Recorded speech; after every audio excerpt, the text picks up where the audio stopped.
Hello students, मैं दीक्षित गुप्ता स्वागत करता हूं आपका हमारे ऑफिशियल यूट्यूब चैनल पे। और आज एक मैं नए कॉन्सेप्ट, एक नई इंफॉर्मेशन के साथ आया हूं इलेक्ट्रिकल इंजीनियरिंग स्टूडेंट्स के लिए या जो इलेक्ट्रॉनिक्स इंजीनियर है उनके लिए। और ये बड़ा कॉमन कॉन्सेप्ट है, बड़ा कॉमन क्वेश्चन है जो पूछा जाता है इंटरव्यूज में, और स्टूडेंट्स को जनरली पता नहीं होता कि रेजिस्टेंस इंक्रीज करता है सीरीज में और पैरेलल में डिक्रीज करता है।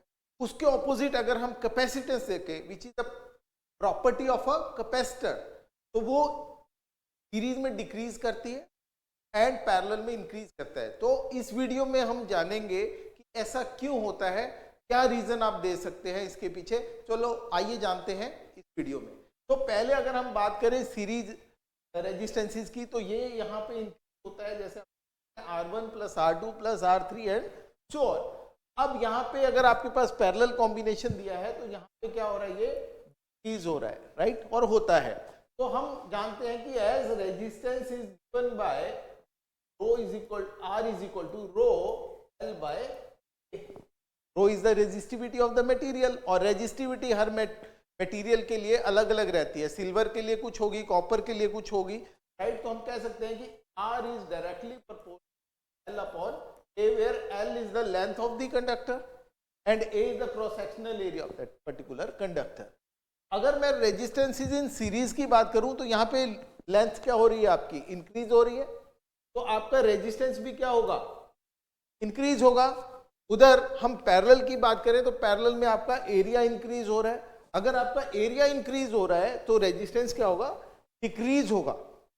Getting my point.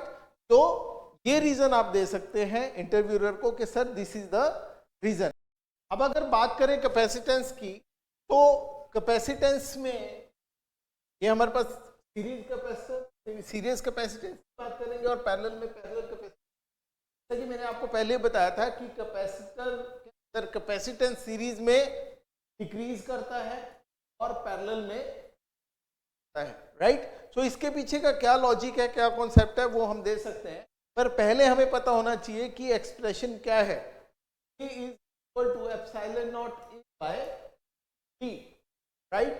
तो D is the distance between the plate of the capacitors, right? तो अगर आप लेंथ, आपका डिस्टेंस जो है अगर इंक्रीज हो रहा है, distance is keep on increasing, अगर डिस्टेंस इंक्रीज हो रहा है तो कैपेसिटेंस क्या होगा, डिक्रीज होगा, राइट। और अगर पैरेलल में आपका एरिया ऑफ द एरिया जो है between the parallel plate capacitors, right, so that is keep on increasing. तो अगर एरिया इंक्रीज होगा तो कैपेसिटी आपका इंक्रीज होगा, राइट।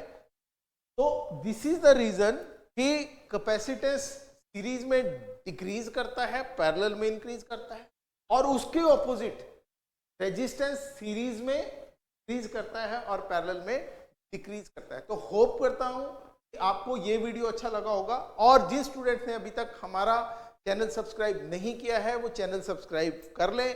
मिलते हैं नए वीडियो में एक नए लॉजिक, नए इंफॉर्मेशन, नए कॉन्सेप्ट के साथ। Thank you.